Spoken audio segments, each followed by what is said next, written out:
Tetris Effect Connected has just announced the details about a beta test version for the next release of the game, which is available on multiple platforms and contains a couple big new features I'll be going over in this video that I was able to try out in an early preview with some of the best Tetris players in the world. So here's what's exciting about the beta. Since launch, Tetris Effect Connected has previously only been available on the Xbox One, Xbox Series X and S, or on PCs through the Microsoft Store. But the beta, which is running from June 23rd to July 5th, will be a free download for not just anyone who already has Tetris Effect Connected, but also anyone who has the original Tetris Effect through Epic Games or the PlayStation 4. So this will finally be the first time that it's available on those platforms. It's also going to be released on Steam for the first time as well. More details can be found on the website. So the big flagship feature being rolled out in the beta is the addition of private rooms and full cross-platform play. Once a host creates a room code, up to 8 people can use it to join a lobby, where everyone can sort themselves into players or spectators. Once 2 players confirm they'd like to play, the game starts, and then everyone else can join in as spectators and watch along, with the choice of 4 different cheer emotes to post on screen during matches. The nice thing about this is that it not only allows groups of people playing with each other to all stay connected and follow along with the action even when they're not currently in a game, it also allows people to play with each other cross-platform. Previously, you had to be friends with somebody on the same platform in order to send them an invite to play a match, but now with the room codes, you can send an invite to anyone. It gave me the ability to easily connect with groups of other beta testers and try out some of the new features within the game modes themselves. For instance, Classic Score Attack is getting a big upgrade. It used to be based just on the NTSC version of NES Tetris, which is used in the Classic Tetris World Championships. But now there's an option to choose PAL NES Tetris, which is used in the Classic Tetris European Championships. On the surface, the two games look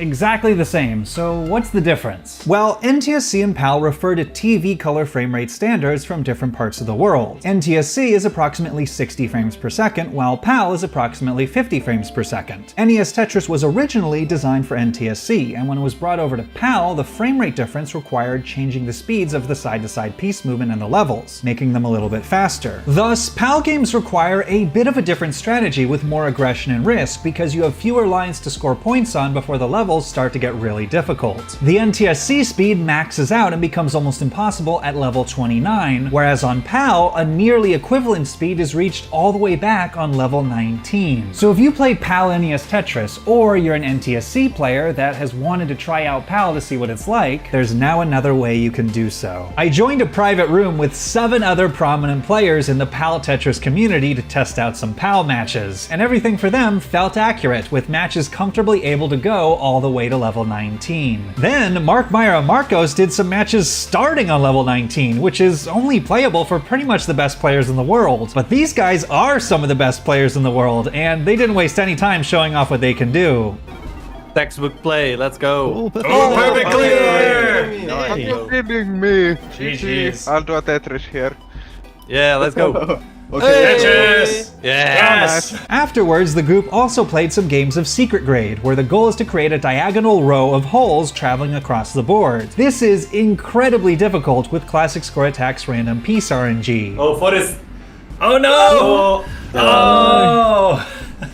Another big addition is a slow mode for Zone Battle. As a refresher, this mode is based on the zone feature in Tetris Effect, where you can stop time to clear as many lines as possible for bonus points until you reach the top or your zone meter runs out. Within Zone Battle, you can send extra big attacks of garbage lines to your opponent through the zone, depending on how big your zone charge was, how many lines you clear, and how many additional tricks such as T-spins or Tetris line clears you perform while in the zone. To find out about the slow mode, I reached out to Kibibite, one of the top players in Tetris Effect, who is also part of the early testing group. He's achieved a Curbtris, which is a 21-line zone clear in all 27 levels of the original Tetris Effect journey mode, and even uploaded a comprehensive YouTube tutorial on how to get Curbtrises. So how do you approach practicing Zone Battle?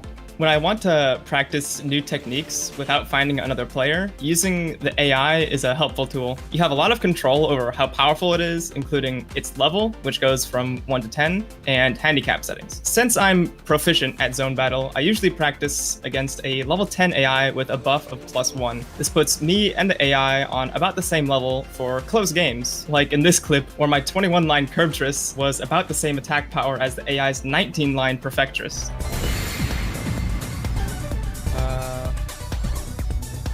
There we go. Take that, CPU. And it's barely affected. In that clip, Kibby is actually already playing in the slow mode. So what is different about the slow mode in Zone Battle? Unsurprisingly, the slow mode makes the game play slower. The most noticeable difference is the increased entry delay, which is the time after one Tetramino locks into place and the next one enters the field. So how does it end up affecting strategy when you're actually battling?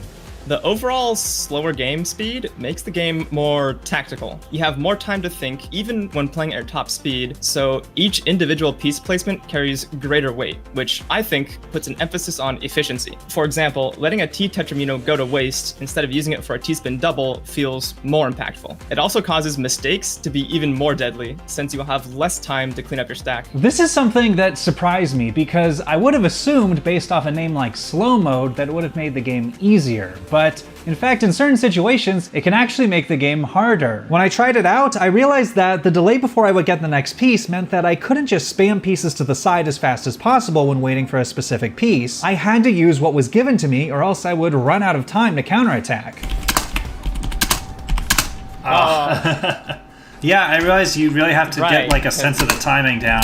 I was playing against Beast and Shen from World Puzzle League in that game, so I would have been outmatched regardless, but for two higher level players, the slow mode basically acts as a natural speed limit to the game, ensuring that after a certain point, one player can't overpower the other with pure speed alone. Afterwards, I joined up with some other top zone players to hang out in a private room for some games in the connected modes. In the rooms on these modes, since you have 3 or 4 players going at once, the number of spectators is limited to 4 or 5, but you can still have the same amount of up to 8 people participating. I was a spectator for this game featuring Kibby Bite, Kirby 703, and Light Rod versus the Zodiac bosses. And incredibly, on the very first stage, this happened. I can get 20 actually. I'm ready for 20.